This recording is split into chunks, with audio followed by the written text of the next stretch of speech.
Welcome to the Naked Relationship Podcast. I'm Adam. And I'm Kelley.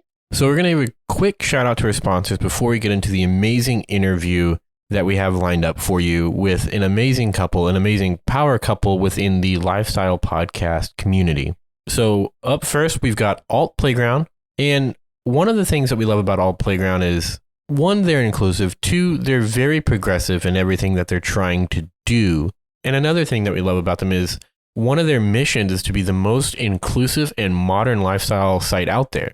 It's very easy to come across lifestyle sites that are not modern at all. And it can be pretty frustrating, but to kind of give you more of an indication of how inclusive Alt Playground is, they offer different gender identifications, more than just male and female, more than just your typical relationship dynamics and sexuality identifications, as a way of ensuring that all non-monogamous people feel comfortable and included by being on Alt Playground, which speaks volumes about them as a progressive platform. And so when I say that they're pushing the ball forward and being very progressive, they're constantly releasing new features on the website, on the platform, to keep up with the changing times and the diverse needs of the users, us, you, me, your spouse, whoever. But one of the things that they've told us that kind of really sticks out is like, it's not about them, it's about their users. So again, me, you, Kelley, whoever. And so we think that is just fucking awesome. And we can't recommend altplayground.net enough. Our second sponsor is something that Kelley and I are both proud and kind of just excited about, and that is fullswapshop.com. This is where you can go find our merch, and we've got everything from thongs to booty shorts to shot glasses and t-shirts. We've got quite a bit out there, and, you know, coffee mugs or covfefe mugs, beanies, stickers. We've got a lot of stuff that we're offering right now, so please take advantage of it. We think it's awesome. We're pumped about it. Give us your feedback if there's any products you want to see on there, and please check it out. So without further ado, we give you Brian and Brenna from Front Porch Swingers. All right, guys, we are joined here with Brian and Brenna, the lovely couple from Front Porch Swingers. Go ahead and introduce yourselves and say hello to the fine folks. Hello, fine folks. I am Brenna. I am Brian. And we're happy to be here with you guys. Thanks so much for having us. Yeah, we are pumped about this. This is like something that has kind of been in the works for months, but it's just kind of, I don't know if it was a timing thing or what, but here we are. Yeah, schedules are all fucked up. Yay! Yeah, schedules are crazy. Work is crazy. Well, and I get to hear Kelley's voice. Normally, Adam, it's just you and me. I mean, I like you, but... I mean, I don't blame you. I mean, her voice is sexy, she's sexy, and apparently so are you. Yeah, evidently. Yeah. That was really cute. Yeah, I thought He it was is precious. sexy. I hate that shit. I am the worst at fucking compliments. Terrible. So is Kelley. I'll tell her she's beautiful, and she's like, whatever. Yeah, I don't respond. Oh, not me. I'm like, oh, thank you. Tell me more. I'm so vain. She's always trolling for a compliment. I mean, I would go fishing for compliments, but I'm not really good at fishing to begin with. So like the last time I went fishing, I actually somehow like twirled myself in the twine or the fishing line. I don't know how. I was in like 5th grade. Well, that's been a while. Fifth grade? You need to come here Yeah. to Montana and fish with us. We can teach you. Yeah, but you'd have to charge, right? Because your milkshake's bringing all the boys to the yard. Right? Heck yeah. None of this is for free. No free lunch here, buddy. Well, damn. I will work for food, but where can everyone find you guys at and all of that fun stuff? Social media and... Sure. So we actually have 2 podcasts now. We have Front Porch Swingers, which is our naughty podcast where we talk about our real life adventures in swinging and hot wifing, which can be found anywhere or at frontporchswingers.com. And we also have Sex on Your Terms, which is our newest venture, which is a little bit more, I don't want to say educational because that makes it sound so boring, maybe more cerebral and thoughtful, and that's really more about the sexuality sphere in general, and that can be found at sexonyourterms.com. And our social media is Front Porch Swingers FP Swingers on Twitter and FP Swingers 2 on Instagram. And YouTube. You can find us at Front Porch Swingers on. So this new podcast, I mean, it's what, less than 10 episodes old. Mm-hmm. And so what kind of prompted you guys to start that? Because I think that, I mean, I also have 2 podcasts. I have this one and then a tech one. But it's just so much work So, like, how do you guys handle all of that? Well, I just went part-time at my job, which is freaking awesome. But I think for us, this was really a labor of love. We obviously started our podcast, Front Porch Swingers, wanting it to be more entertaining and dirty and sexy. And it has been all of those things. But Sex on Your Terms is really more of our thoughtfulness. It's around really getting people excited about the ideas of things like non-monogamy and healthy sex lives with their partners. I am now an educated sex coach, and I am so excited to share my knowledge with people. And Brian just finished his certification as a relationship coach as well. So I think this is just the culmination of us, really showing off what it is we love doing and how we coach other people through the lifestyle, and maybe being just, like I said, a little bit more educational in our approach with that particular podcast. Yeah, it's definitely more analytical and I think somewhat more thought-provoking, I think, than Front Porch Swingers is. Yeah, I haven't had the opportunity to listen to much. I mean, I'm even on Front Porch Swingers, I'm behind 2 or 3 episodes, maybe even a little bit more just because of the craziness of life. But it's definitely, the episodes that I have listened to, I've definitely enjoyed them. And they are, like you say, very informative and very teachable, I think, as well. But I mean, overall, I enjoy them. And I think that our listeners and your listeners should both stop what they're doing and listen to that as well. Well, thank you. We appreciate that. So I was listening to the episode of where, Brenna, you got your first girl crush. And so I don't know if you can spill the beans or if I'm just behind, but that is where the majority of my questions kind of came from for today. And so one thing that I kind of wanted to bring up is Kelley and you both have this thing where you can flirt with men just fine. It's cake. It's cake for Kelley, she said, but I can't flirt with anyone. But you guys don't think that you can flirt with females. And I think that's very interesting to me. Like, you can flirt with one, but you can't flirt with the other. But I'm sure there's a lot more than just saying it's apples and oranges. But why do you think that is? Like, is it like a nervous thing, or is it just you're dealing with a totally different, I guess, maybe reference point? I don't know. I think it's a 2-part issue. So the first is I am incredibly overly analytical, and I think through things very deeply, which is not always a bad thing, but it's definitely a bad thing when it comes to flirting. I think my way out of being smooth and cool. And the second part of it is I do think that there is a difference between flirting with men and flirting with women. And I don't mean to come across as misogynistic or anything like that, but I think men are, or I should say misogynistic, men are a little bit more simplistic. And I have had a lot of years of experience of flirting with men. And the ways that men interact with me has been very A, B, and C. There's an equation to it, versus with women, it's a little bit more complex. And I'm just not used to that. And I get awkward and I get in my own head, and yeah, it's a struggle for sure. So I totally feel Kelley on that 100%. Yes, so I agree. First of all, women intimidate the crap out of me, okay? They're so pretty and gorgeous, and it just scares me to talk to them. Like, guys, it's easy, because like you said, Brenna, like, I've had years of experience. I kind of know how the conversation's going to go and how they're going to react to me. If I say a certain thing, I know, like, what they're going to say back almost. But with women, first of all, I just recently, within the past couple of years, found out that I was bisexual. So that opened like a whole new door for me. And I've since then, I've had like very limited exposure to women and interactions. And like, I can't really explore that in my normal day-to-day life. Like, I don't like to tell people about my extracurriculars, so I can't really be as open as I want to be. And maybe that would help expose me a little bit more to, I don't know, interacting with women more comfortably.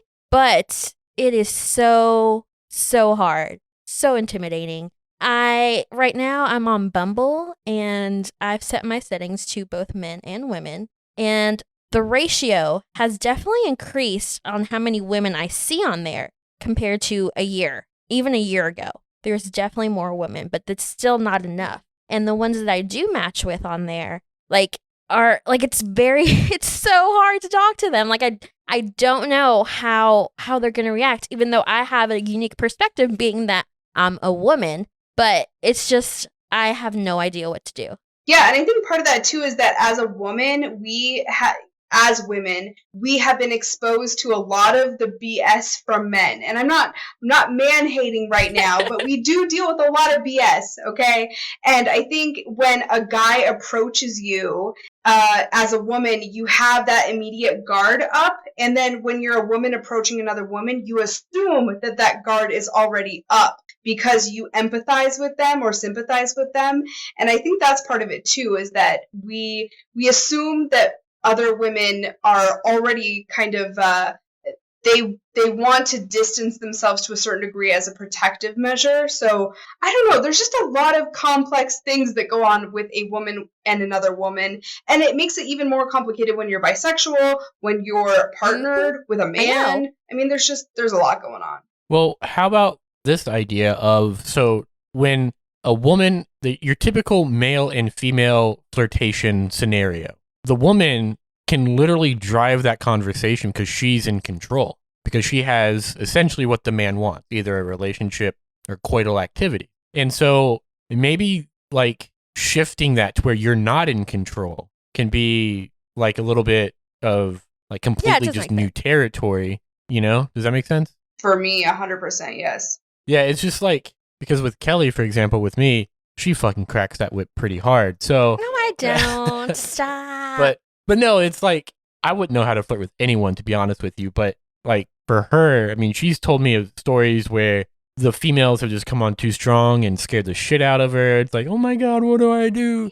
Yeah, exactly. It freaks me out. Like I'm not used to it. Yeah, I've experienced the exact same thing. And the other thing I've experienced is another woman in a couple who is not necessarily familiar or experienced in quote unquote the dating world, and they don't know how to reach out to me in a respectful way. And I think that messes with my head too, because I get a lot of that experience. And then when I think of going and interacting with another woman, it's like, well, I don't want to be that person. I don't want to be the shitbag. Mm-hmm. I want to be charming and cute and adorable. So that has a way of kind of throwing you off your game as well. Yeah, no, it's, I mean, shit, when I flirt with a guy, when I try to flirt with a guy, I don't know how to do it. Like, really? Because on Grindr, they're literally just send dick pics and send like, hey, do you want to meet up right now? Or it's very to the point. There's no like courtship of like. Yeah, I mean, on occasion, like you'll find those people, but then it's just like, hey, what's up, man? And then you have like a bro chat or whatever. It's just like normal conversation, and then it might end with, so what are you doing later? And then once you get there to the location where you're gonna hang out, or they get there, whatever, it's literally like a play date at that scenario or at that time, because you have like a minute or two of small talk, and then someone's cock is in your mouth. Like, what? Okay, women are definitely a little bit like, they need to be romanced and like for sure talked to, I guess. And that is so strange. But would like, you not prefer that too, Adam? Wouldn't you prefer to be kind of quote unquote courted, whether it's by a woman or a man, or is that something that like doesn't even factor in for you as a man? So on Grindr and stuff, when people send me those messages or like dick pics right off the bat, like first message, or hey, do you want to meet up, or I'd love to blow you, or whatever, like I typically just block them, because I'd like to have a friend out of this too that I can hang out with and maybe put their cock in my mouth, whatever. But that's one thing that Kelley and I really want out of these sexual relationships, is also a friendship. So very much so, I would like to be courted, as you would say. Not necessarily like to marry or anything like that, but just have a friendship, you know, because that for me helps. If that chemistry is there, then I can have sex with you. If it's not, get the fuck out, you know? Yeah, for sure. You still deserve effort. Just because you're a man and it may be another man or a woman doesn't mean that you don't deserve some level of effort being shown to you. Yeah, for sure. And I think it just really boils down to, you know, really not so much the fact that there's going to be effort, but the fact that if like we can establish some chemistry through chat and talking, then I can definitely see it going further. But, you know, don't get me wrong, like some people have sent me dick pics and, you know, they're fairly nice, but at the same time, it's like, okay, aren't you going to say, hi, my name is so-and-so, this is what I'm looking for. Yeah, or have I a live little in this area. like courtesy and respect. Don't just expect like. Yeah, so I guess that is effort. Yeah, effort, right? Yeah, kind of, I guess so. But yeah, it's just very, very weird, I guess. When dealing with another male, typically that's the things that we get. I mean, I wouldn't put it on the level of the male to female interaction in terms of those bad solo guys or single guys that you guys are always having tips for on Front Porch Swingers. But, it's definitely heading that way, I think. We've got some tips for couples as of late. Ooh. We've got some pretty amazing emails from couples lately that have interacted with single guys, and the interactions haven't gone well. And for reasons unknown, really, they blame the single guy. And after they kind of lay out the scenario of what happened, it's like, well, wait a minute, this is your fault. This isn't the guy's fault. So we've been having those conversations a lot more now. Yeah, I remember in one of your podcast episodes, Brenna, you started to want to jump all down this guy's throat. And then you're like, well, no, actually, I didn't respond to him for like 12 hours or something. Maybe I could have just sent him a, hey, I'm busy or whatever. So, I mean, and that's something that as soon as I heard that, I was like, oh, Kelley, you should do this too, because she's very bad at being responsive. Like she'll super bad. Yeah, I'm fortunate that she even texts me. Like with play partners, it's almost like she's ghosting them, but completely unintentional. It's just she works a lot and sleeps a lot. You're just aloof, Kelley. It's quite endearing. I don't know. They get pretty mad, and sometimes I feel really bad. I do, but I just sometimes it just goes over my head, and I just kind of forget. And when I do try to catch it, I do apologize, but sometimes they've already gone and left the chat or unmatched me. Yeah, it's very difficult because when we're like meeting up or trying to talk to couples and stuff like that, I will be the one mostly trying to drive the chat, and Kelley will chime in every couple of days kind of thing. And so that makes it very difficult as well. But we're the opposite. I don't know. It is. Brenna does most really? of that. Yeah, I'm terrible at it too. I don't typically get involved. I'm the social butterfly. I want to talk to everyone. And Brian's somebody like, out to me directly. I'm really bad about it. Yes, that is Adam. Adam's just so good at driving conversation and getting people to interact. And I'm just like, oh, you need my input. Here it is. Well, for me, I'm just I don't know.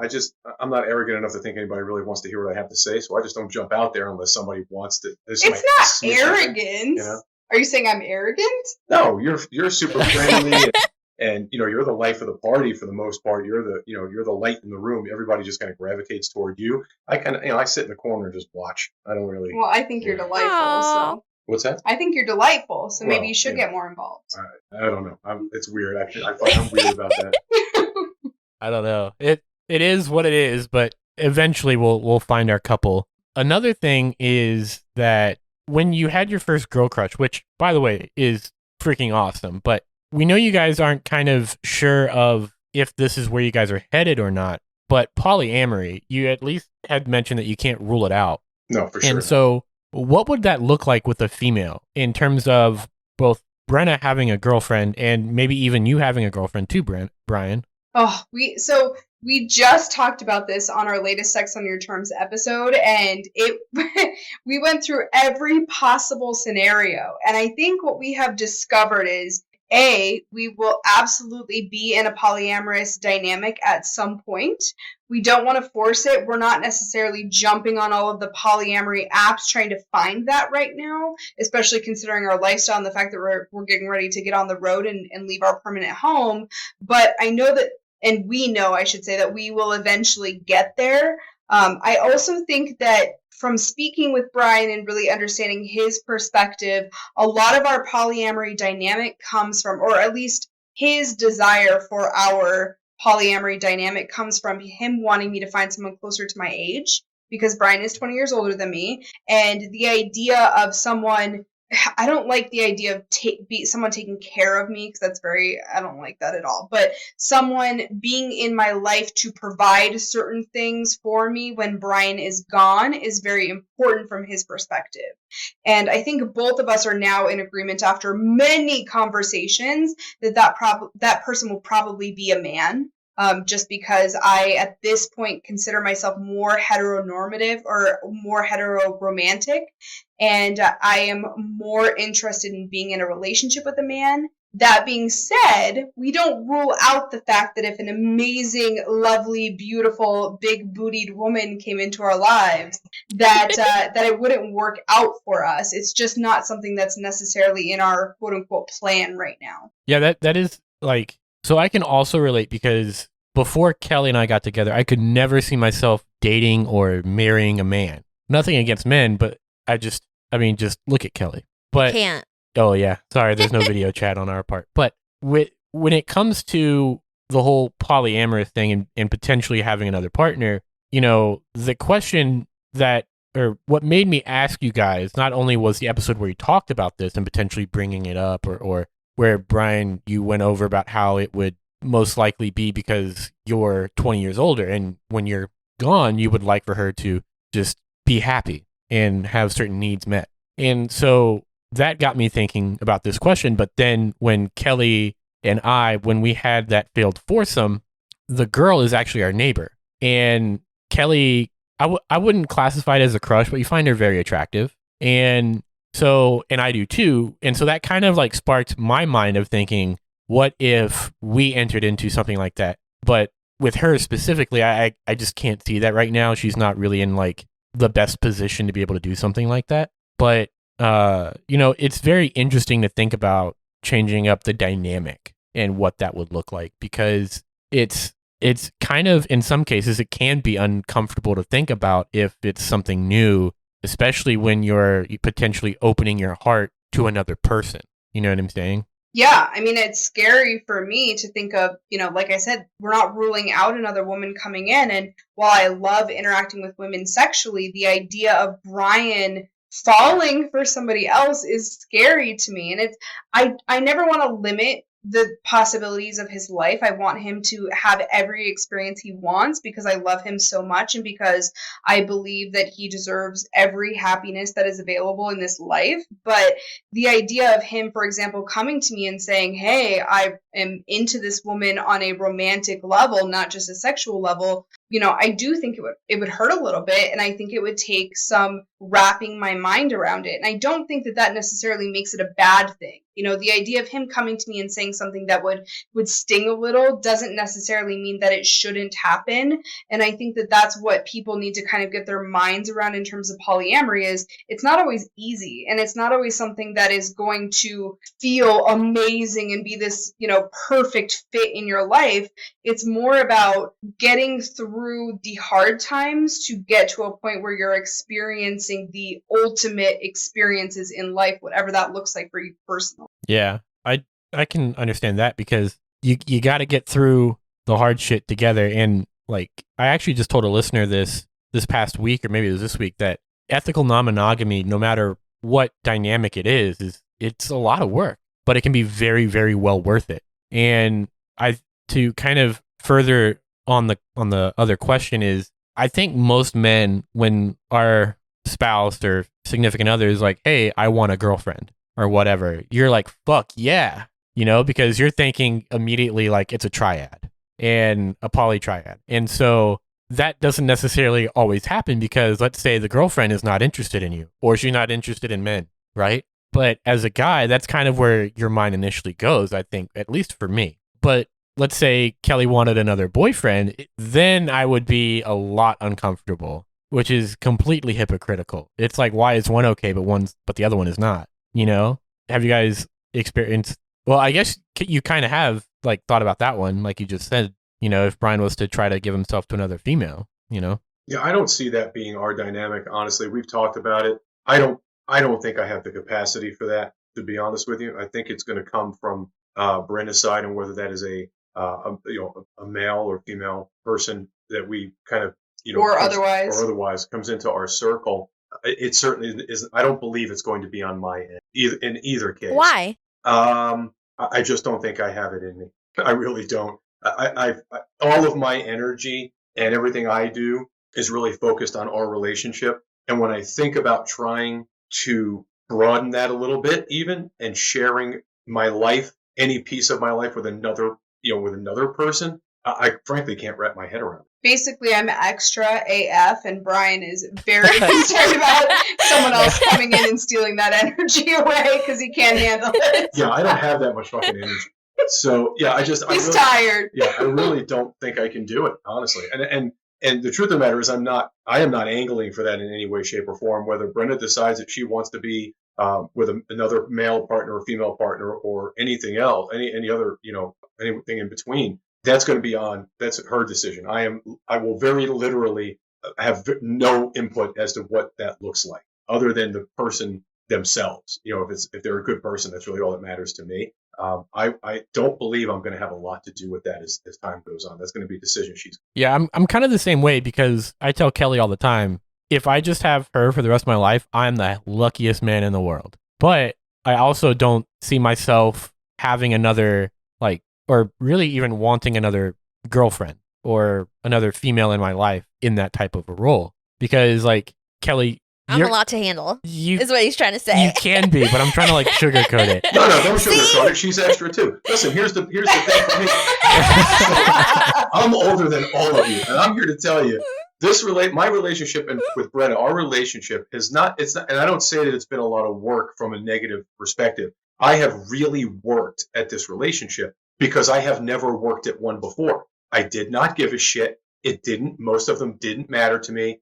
They just didn't. It was simply something that was part of my life, and it was something I thought I should do. But I never put as much energy into a relationship as I have in these past 3 years. And now that I've done that, and I understand what it takes to make a relationship like ours really not just function, but thrive, I am not about to try to do that again. I mean, I just cannot do it. I don't want to. How about that? I don't want to fucking. I have all I need. I do not need to do that again. Now, does that mean that I don't want to necessarily at some point experience some different things? Whatever that looks like.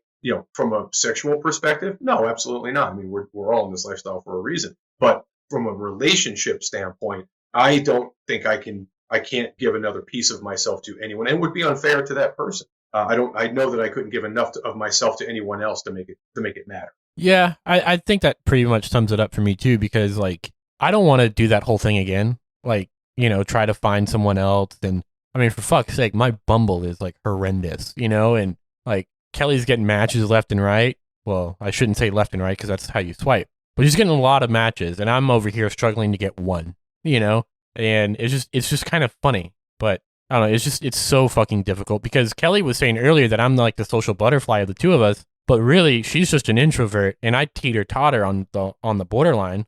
And unless there's some sort of already established commonality, so for example, if I was a grocery store clerk and you were coming into the grocery store looking for bread, and you're like, "Hey Adam, where's the bread?" I'm like, "Oh, it's over there." And then I might notice something on your shirt and then be able to strike up a conversation that way. But if Kelley and I had met in a bar, we would not be together. I would not have been able to go up to her. I wouldn't have, if she came up to me at the bar just to order a drink while I'm, we just happen to be standing next to each other, I might, look over and in my head try to formulate something to say and then completely fail and then just try to pick my jaw up off the floor as she walks away. No, Adam, listen, I'm with you. When it comes to flirting, first of all, I'm unfortunately, I've had a very different background than most, so it was never an issue for me flirting with women. I was surrounded by them, and meeting women came very easy to me for a long time, so I'm totally fucking ruined and jaded by it. But you talk about not picking up on somebody flirting with you. I was at a dinner event with this amazing, sexy woman sitting next to me who's rubbing my leg under the table. Okay. How is that not flirting? She's rubbing my leg. And it never really dawned on me that she wanted to bang me. It was just oh, she's really so sweet. I mean, we just have this great conversation, and it's almost like she was, very politely touching my leg.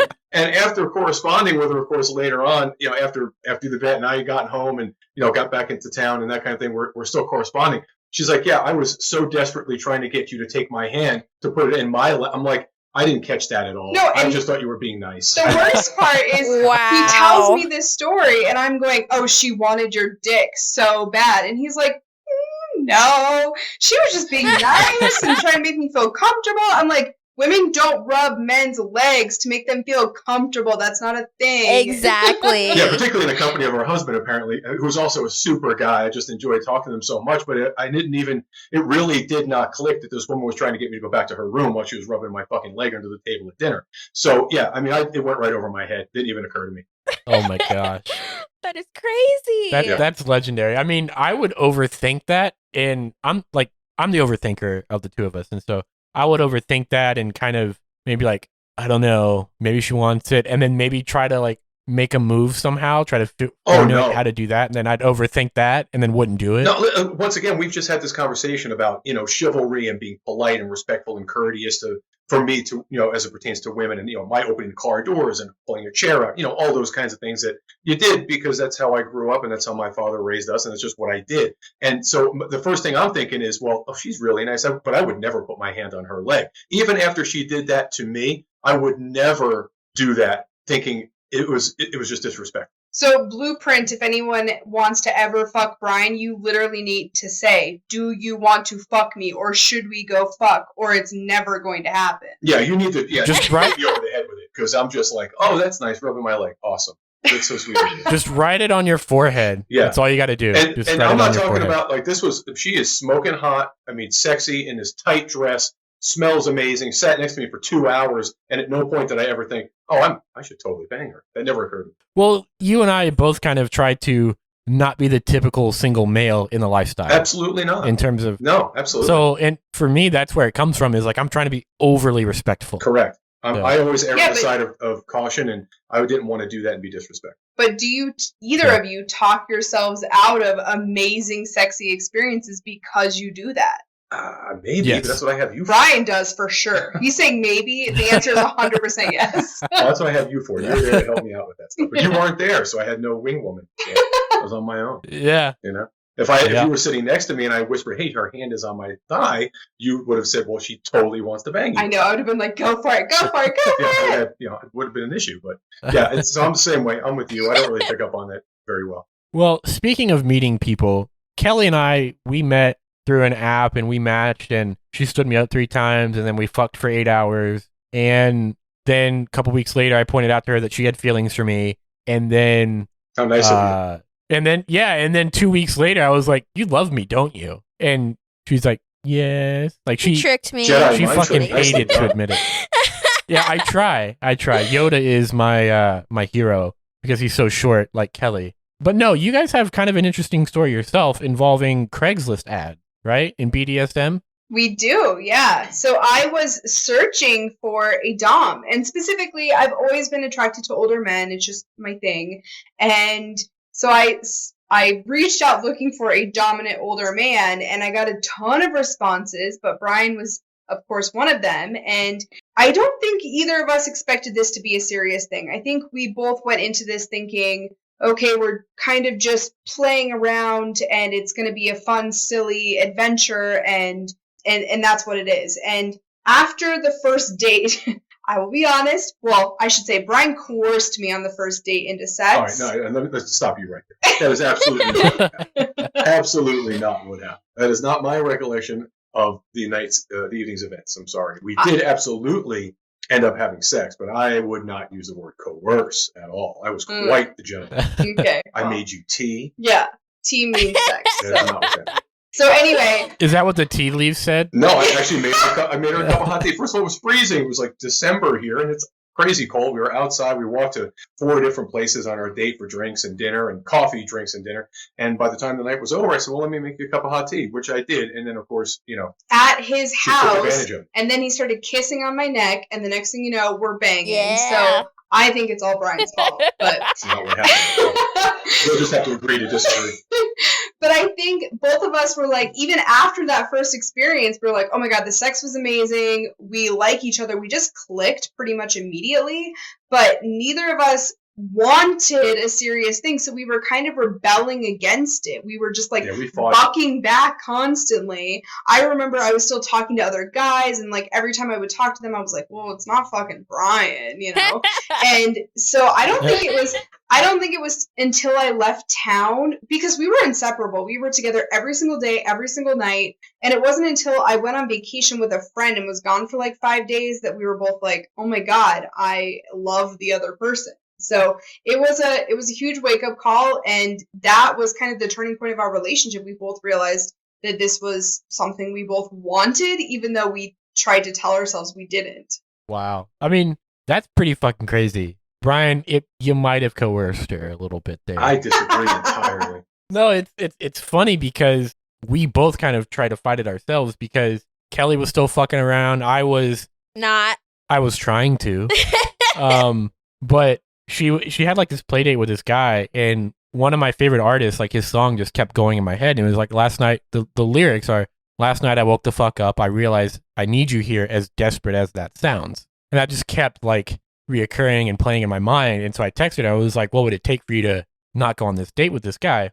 And she was like completely like not having it. So she went on this date anyway. And then she was like, this isn't Adam, right? Exactly. Yes. Yeah. Yeah. When you know, you know. How that works out. Yeah, we fought it. We were reluctant for sure. And there was, as Brenna said, once she left to go out of town and we were without each other for 5 days without a choice, or 6 days, whatever it was, it became pretty clear we were not going to do well without one another. Well, there were so many things like fighting against it too. I mean, he was 20 years older than me, which now doesn't seem like a big deal at all. But back then it was like, oh my God, he's my parents' age. He literally could have went to high school with my father. So it's like, there's that element of it. He just moved to town. I was a year out of a marriage. Like, there was a lot of elements where it's like, it doesn't make sense for us to be really serious with each other. And yet, when it works, it just fucking works. Yeah, I was literally in town permanently, I think, for 2 days when I had been back and forth a few times for work.